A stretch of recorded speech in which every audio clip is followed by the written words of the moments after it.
तो इस वीडियो में हम विचार कर रहे हैं, मान लो किसी का लगन चार्ट में 5th लॉर्ड और 11th लॉर्ड दोनों ही कंजक्शन में होते हुए सप्तम भाव में अगर स्थित हों तो इस प्रकार से जो प्लेसमेंट बनेगी दोनों की या दोनों का जो कंजक्शन बनेगा वो आपकी लाइफ को कैसे प्रभावित करेगा और आप कौन कौन से प्रभाव इस कंजक्शन से अपने मैरिड लाइफ और अपने अन्य रिश्तों पे देख पाएंगे। वैसे अगर देखा जाए तो 5th लॉर्ड और 11th लॉर्ड का जो कंजक्शन है, क्योंकि दोनों आपस में एक दूसरे के शत्रु अवश्य होंगे, लेकिन सप्तम में इसके साथ इनका जो संबंध होगा वो आपके लिए सबसे ज़्यादा इंपॉर्टेंट होगा। ज़्यादातर केसेस में जो आपका 11th लॉर्ड होगा उसके सप्तमेश के साथ मित्रवत होने की संभावना सबसे ज़्यादा होगी, लेकिन आपके पंचमेश की जो प्लेसमेंट है वो भी यहाँ पर अगर ठीक ठाक हो तो आपको इसका काफ़ी फायदा मिल सकता है। अब आपका जीवन साथी आपको ज़्यादा से ज़्यादा इनकम प्राप्त करने या अपने लिए इनकम के साधन खोजने में काफ़ी मदद कर सकता है। साथ ही अब आपका पार्टनर के साथ जो तालमेल है, जो उनके साथ आपकी अंडरस्टैंडिंग है, वो काफ़ी मैटर करेगी इस केस में। इसके साथ साथ आपका जीवन साथी आपको आपकी इनकम के मामले में काफ़ी इंस्पायर कर पाएगा, आपके लिए वो अर्निंग के नए साधन खोज पाएगा। साथ ही जीवन साथी के आने के बाद आपकी इच्छाओं को या अपेक्षाओं को आप पूरा कर पाएंगे। यहाँ पे अब आपका जो पब्लिक कनेक्शन है, लोगों के साथ जो आपका डीलिंग है या आपका जो पर्सनल नेम फेम है, वो भी उतना ही इम्पोर्टेंट हो जाता है। वैसे पंचमेश का यहाँ आना निश्चित तौर पे आपको एक अपनी चॉइस से चुना हुआ पार्टनर दे सकता है, या तो फिर आप इसको प्रॉपर ये भी बोल सकते हैं कि लव मैरिज होगी, लेकिन यहाँ फिर सप्तमेश आपके लिए बहुत मैटर करेगा। अकेले पंचमेश या मान लो 11th लॉर्ड के सप्तम में आने से ये नहीं बोला जा सकता पूर्ण तौर पे कि यहाँ लव मैरिज होगी ही, बट सप्तमेश का क्या संबंध अब आपके पंचम भाव से है, सप्तमेश का संबंध आपके 11th हाउस से है, या इवन सप्तमेश का संबंध आपके लगन से हो, तो ऐसी पॉसिबिलिटी बन सकती है। बट यहाँ ग्रह विशेष का रोल काफ़ी इंपॉर्टेंट है कि आपका जो पंचमेश है, आपका जो 11th लॉर्ड है, वो किस प्रकार का ग्रह, किस प्रकार का कारकत्व वो रखता है। तो अगर आपका पंचमेश मान लो एक बहुत ही फायरी ग्रह है, बहुत ही ज़्यादा एग्रेसिव प्लैनेट है, ऐसे में कभी कभी आपको मैरिड लाइफ में कुछ बाधाएं भी आएंगी, विशेषकर अपने जीवन साथी के साथ तालमेल को लेकर, क्योंकि एक दूसरे के साथ फिर आपकी जो अपेक्षा है वो काफ़ी तेज़ी से बढ़ती हैं और आप इमोशनली, फिजिकली और मेंटली सारे ही तरीक़ों से अपने जीवन साथी के साथ कनेक्टेड होते हैं।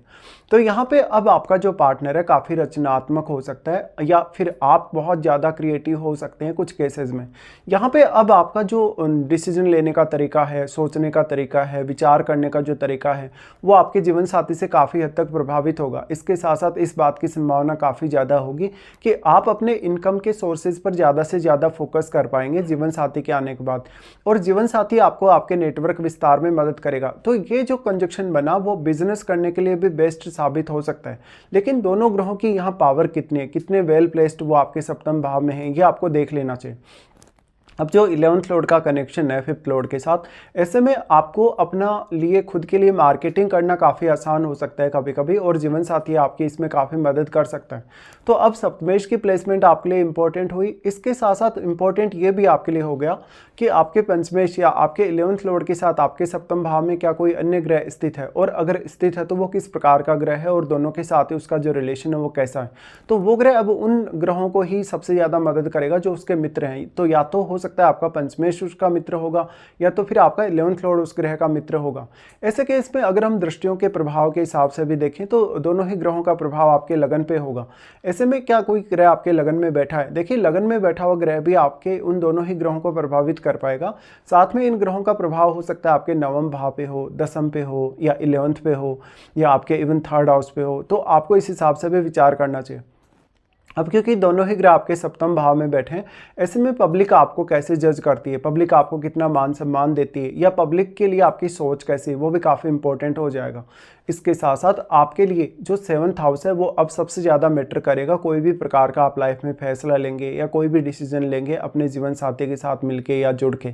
ऐसे में आपकी जो एक दोनों की जो पब्लिक छवि बनती है, दोनों की आपकी जो जोड़ी बनी, उस वजह से वो भी काफ़ी इंपॉर्टेंट होगी। तो कल को आप एक अपने आप को बहुत ही अलग तरीके से लोगों के सामने पेश कर सकते हैं। यहाँ पे अब प्लैनेट अगर काफ़ी एग्रेसिव है तो ऐसे प्लैनेट आपको लाइफ में काफ़ी कुछ अचीव करने में मदद करते हैं, लेकिन प्लैनेट अगर शुभ होंगे तो इससे आपके नेम फेम या आपकी छवि को तो काफ़ी ज़्यादा कहीं ना कहीं ये मिलेगा अप्रिशिएशन लोगों से कि वास्तव में आपका जो इमेज है वो कितना अच्छा है, या आपका या जीवन साथी का जो पर्सनैलिटी है वो कितना ज़्यादा अच्छा है। वास्तव में क्योंकि दोनों ही ग्रहों का जो प्रभाव है वो आपके लगन पे है, ऐसे में आपकी पर्सनैलिटी या लोगों के साथ आपका जो कनेक्शन है वो जितना बेहतर होगा उतना ही ज़्यादा लोग आपको जान पाएंगे, समझ पाएंगे या अंडरस्टैंड कर पाएंगे। तो आपकी जो पब्लिक छवि होगी और आपकी एक जो सेल्फ इमेज होगी, दोनों को ही आपके ये दोनों ही ग्रह प्रभावित करेंगे। ऐसे में आपको ये जरूर देखना चाहिए कि आपका जो पंचमेश है और आपका जो 11th लॉर्ड है वो आपके चार्ट में कौन कौन से अन्य भाव के स्वामी हैं। साथ में कोई भी अन्य ग्रह का प्रभाव आपके सप्तम भाव पे हो, चाहे प्लेसमेंट के थ्रू हो चाहे दृष्टि संबंध के थ्रू हो,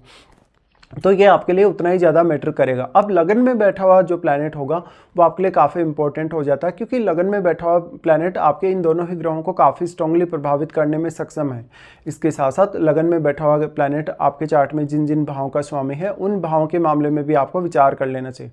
साथ में कोई भी प्लैनेट जब आपके 5th हाउस में अगर बैठा है या आपके 11th हाउस में भी अगर बैठा है लगन चार्ट में, तो उन प्लैनेट्स पर भी जरूर विचार करिए। अब इसमें ये इंपॉर्टेंट रोल होगा जीवन साथी का कि वो आपको बिजनेस करने के लिए काफ़ी इंस्पायर कर सकता है, वो आपको लाइफ में कुछ भी अचीव करने के लिए काफ़ी तेज़ी से आगे बढ़ा सकता है। तो अब आपका पब्लिक रिलेशन जितना अच्छा होगा, लोगों के साथ इंटरेक्शन आपका जितना अच्छा होगा, उतना ही ये दोनों का जो कंजक्शन बना 7th हाउस में वो आपको फेवर कर सकता है। इसके साथ साथ अब आपको अपनी महादशा पर भी विचार अवश्य कर लेना चाहिए।